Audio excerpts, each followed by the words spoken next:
আমরা এনসিপি আমাদের জায়গা থেকে যখন আমাদের নিবন্ধনের জন্য আবেদন করি আমরা স্পষ্ট করেই বলেছিলাম এবং আমরা সবকিছু যত ধরনের আইন কানুন আছে যাচাই বাছাই করেই তো আমরা শাপলা চেয়েছি যে তাদের যে তালিকা ওই তালিকায় শাপলা নেই, তাদের তালিকায় শাপলা অন্তর্ভুক্ত করার দায়িত্ব কি আমাদের? তারা ওখানে কেন চাকরি করছে? এই দায়িত্ব তো তাদের ছিল। তারা এটা আমাদেরকে যুক্তি দিতে পারে যে আইনগতভাবে শাপলা পাওয়ার কোনো গ্রাউন্ড আমাদের নেই, এই কারণে আমরা পাবো না, কিন্তু এটা বলতে পারে না যে ওই তালিকায় তারা এই শাপলাটা নেই, কিন্তু একই প্রোটোকলে নিতে পারেনি। তাহলে কোন প্রোটোকলে নিলে আপনারা তাদেরকে ভালোভাবে তাদের ওই নিরাপত্তা দিতে পারতেন, এটা আপনার আগেই চিন্তা করা দরকার ছিল। আপনি এরকম একটা সফরেও সকল বিষয়গুলো চিন্তা করে আপনি সফরটাকে সাজাননি, এটা আপনাদের সরকারের একটা দুর্বলতার প্রকাশ পেয়েছে। Walton Switch, stylish and elegant. এই প্রকাশটা শুধু এই সফরে না, পুরো বাংলাদেশে আমরা বিভিন্ন জায়গায় এটা দেখতে পাচ্ছি। তো আমরা স্পষ্ট করে বলেছি অন্তর্বর্তীকালীন সরকারের উপর অবশ্যই এই দায় যায় এবং পররাষ্ট্র মন্ত্রণালয় বলেন সেখানে বাংলাদেশে এম্বাসিতে যারা আছেন তাদের জায়গা থেকে আমরা বিভিন্ন ধরনের দায়িত্বের গাফিলতি এবং আওয়ামী লীগ বা আওয়ামী লীগের সমর্থকদেরকে সহযোগিতা করার বিভিন্ন তথ্য পেয়েছি। আমরা চাই সুস্পষ্টভাবে এগুলোর সাথে যারা সম্পৃক্ত তাদেরকে ওই দায়িত্বগুলো থেকে তাদেরকে বরখাস্ত করে তাদেরকে শাস্তির আওতায় নিয়ে আসতে হবে, কারণ তারা একটা দলকে পিছন থেকে সুবিধা দিতে গিয়ে, স্বৈরাচারী দলকে পিছন থেকে সুবিধা দিতে গিয়ে তারা রাষ্ট্র এবং সরকারের সাথে বিশ্বাসঘাতকতা করেছে। তো আমরা স্পষ্টভাবে এই আবেদনটি জানিয়েছি এবং আমরা একটা জিনিস শুধু বলি, বাংলাদেশের জনগণের কাছে তাদের কোনো স্থান নেই। ওই ফ্যাসিস্ট স্বৈরাচারের যারা দোসর আছে তাদের যারা অভিভাবক তারা ভয়ে, জনগণের ভয়ে তারা দেশ ছেড়ে পালিয়েছে, কারণ জানে তারা এতদিন ধরে জনগণের সাথে অন্যায় করেছে, জুলুম করেছে, লুটপাট করেছে, জনগণের অধিকার হরণ করেছে। সো তাদের এই ধরনের কিছু উচ্ছিষ্ট কালপ্রিট কর্মী যদি মনে করে দেশের বাইরে এভাবে বাংলাদেশের রাজনৈতিক দলের বিভিন্ন নেতা কর্মীকে তারা এভাবে বিব্রতকর অবস্থায় ফেলতে পারবে, এটা আমরা আমাদের জায়গা থেকে হতে দিব না। আমরা স্পষ্ট করে বলতে চাই সরকারকে তাদের বিরুদ্ধে চাইলে সরকার এম্বাসির মাধ্যমে ব্যবস্থা নিতে পারে, এই ব্যবস্থা সরকারকে নিতে হবে এবং তারা যেহেতু যারা খুনের দোষে তাদেরকে সঙ্গ দিচ্ছে, তারাও এই দোষে একই সাথে দোষী। তো তাদের বিরুদ্ধে যেন উপযুক্ত ব্যবস্থা নেওয়া হয়। গণ অধিকার পরিষদের বিষয়ে আমরা এটা একাধিকবার বলেছি। আমরা গণ অধিকার পরিষদ সমসাময়িক সময়ের একটি রাজনৈতিক দল।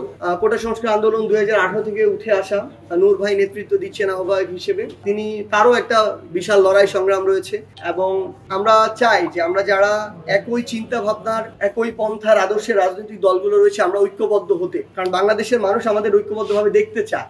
বাংলাদেশের মানুষ তখন আস্থাটা পাবে যখন আমরা একসাথে কাজ করব, একসাথে আবার লড়াইটা করব। ওই আস্থা অভ্যুত্থানে পেয়েছিল কারণ আমরা এক হয়ে লড়াই করেছিলাম। তো আমরা মনে করি যে বাংলাদেশের মানুষ আমাদেরকে এক হয়ে দেখতে চায়। এই বিষয়ে আমাদের আলোচনা চলছে, এখনো সিদ্ধান্তে পৌঁছায়নি, পজিটিভ আলোচনা চলছে। আমরা আশা করি যে দেশ এবং জনগণের স্বার্থে আমরা এই আলোচনার একটা সম্মানজনক সমাধানে পৌঁছাতে পারবো এবং একসাথে আমরা আগামীর বাংলাদেশে জনগণের প্রতিনিধিত্ব করতে পারবো। আমরা এনসিপি আমাদের জায়গা থেকে যখন আমাদের নিবন্ধনের জন্য আবেদন করি আমরা স্পষ্ট করেই বলেছিলাম এবং আমরা সবকিছু যত ধরনের আইন কানুন আছে যাচাই বাছাই করেই তো আমরা শাপলা চেয়েছি, নাহলে তো আর এমনি চাইতাম না। তো চাওয়ার পরে আমরা খুব স্বাভাবিকভাবে সকল ধরনের যে প্রক্রিয়া ছিল তারা সম্পন্ন করেছে এবং এই সকল প্রক্রিয়া আমরা বাছাইগুলোতে উত্তীর্ণ হয়ে গিয়েছি। তো দেখেন, এখন গতকালকে দেখলাম আমরা নির্বাচন কমিশনের যিনি সচিব আছেন উনি বললেন যে তাদের যে তালিকা ওই তালিকায় শাপলা নেই, তাদের তালিকায় শাপলা অন্তর্ভুক্ত করার দায়িত্ব কি আমাদের? তারা ওইখানে কেন চাকরি করছে? এই দায়িত্ব তো তাদের ছিল। তারা এটা আমাদেরকে যুক্তি দিতে পারে যে আইনগতভাবে শাপলা পাওয়ার কোনো গ্রাউন্ড আমাদের নেই, এই কারণে আমরা পাবো না, কিন্তু এটা বলতে পারে না যে ওই তালিকায় তারা এই শাপলাটা নেই। আমরা যখন আবেদন করেছি তখনই তো আমরা বলেছি, তাহলে এটা তো তাদেরকে ইনক্লুড করার এই দায়িত্বটা তাদের ছিল। সো আইনগতভাবে যেহেতু এখানে কোনো বাধা নেই এবং অনেকে বলছে প্রতীকটার সাথে মিলে যায়, শাপলা প্রতীক না, প্রতীকের একটা অংশ, সেখানে আমরা বলেছি তারকা আছে, ধানের শীষ আছে। সো সামগ্রিকভাবে প্রতীকের একটা অংশ যদি অন্য রাজনৈতিক দল পায় এনসিপি কেও দিতে হবে। কোনো রাজনৈতিক দল, কোনো ব্যক্তি, কোনো এজেন্সি, কোনো প্রতিষ্ঠানের প্রভাবে প্রভাবিত হয়ে যদি আমাদেরকে তারা এই ন্যায্য অধিকার থেকে বঞ্চিত করে, আমরা মনে করি এটার জন্য তাহলে আমাদের রাজপথ বেছে নিতে হবে।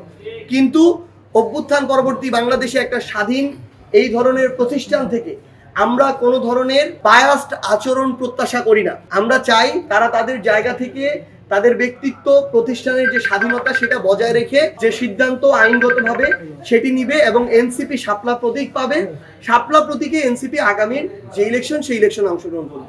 আমরা এখানে আমাদের সাংগঠনিক যে সভা এটা করার আগে আমরা সুনামগঞ্জ জেলার মানে যিনি আমাদের সম্মানিত জেলা প্রশাসক আছেন এবং যিনি পুলিশ সুপার মহোদয় আছেন, আমরা দুজনের সাথে কথা বলেছি এনসিপির প্রতিনিধি দলের পক্ষ থেকে। আমরা স্পষ্ট করে একটা জিনিস বলেছি যে আমরা এই সুনামগঞ্জ জেলায় যারা জুলাই এবং তার পূর্বে বিভিন্ন ধরনের অন্যায় অপকর্ম এগুলোর সাথে জড়িত ছিল, যাদের বিরুদ্ধে মামলা আছে, তথ্য প্রমাণ আছে, তাদেরকে দ্রুত সময়ের মধ্যে গ্রেপ্তার করতে হবে। কোনো দলের কোনো নেতার সুপারিশে কোনো নিরপরাধ মানুষকেও যেন হয়রানি না করা হয়, আবার কোনো অপরাধীও যেন পার পেয়ে না যায়। আমরা স্পষ্ট করে বলেছি এই জেলায় যেন মামলা বাণিজ্যের কোনো কথা আমরা আমাদের জায়গা থেকে না শুনি, কারণ এরকম বিভিন্ন তথ্য আমাদের কাছে আসে। আমরা আমাদের জায়গা থেকে এই বার্তাটিও আপনাদের পক্ষ থেকে এবং আমাদের পক্ষ থেকে পৌঁছে দিব যে দেশে বা জেলায় যারা আছেন তাদেরকে যেন এই তাদের যে ধরার প্রক্রিয়াটা এটা যেন খুব দ্রুত গতিতে হয়, এবং দেশের বাইরে যারা এই বিষয়ে আমরা খুব দ্রুত আমাদের পররাষ্ট্র মন্ত্রণালয়ের যিনি উপদেষ্টা আছেন তার সাথে এনসিপির একটি প্রতিনিধি দল বৈঠক করবে, কারণ সেটা তো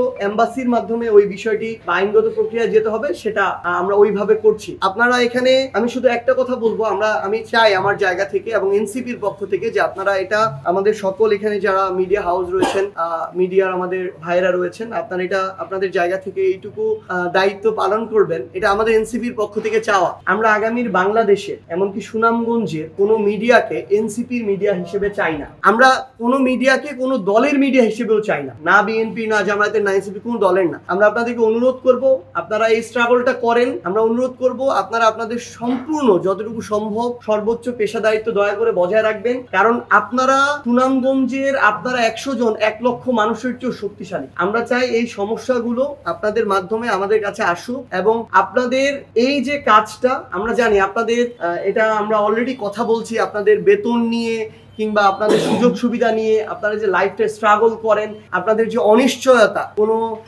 এই যে অর্থনৈতিক নিরাপত্তার যে অভাব আপনাদের জায়গায়, এগুলো নিয়ে আমরা কাজ করছি, কথা বলছি। কিন্তু আমরা অনুরোধ করব যে আপনারা এই সঠিক তথ্যগুলো আপনাদের মাধ্যমে এই আমাদের মিডিয়ার মাধ্যমে পুরো বাংলাদেশের সামনে নিয়ে আসবেন।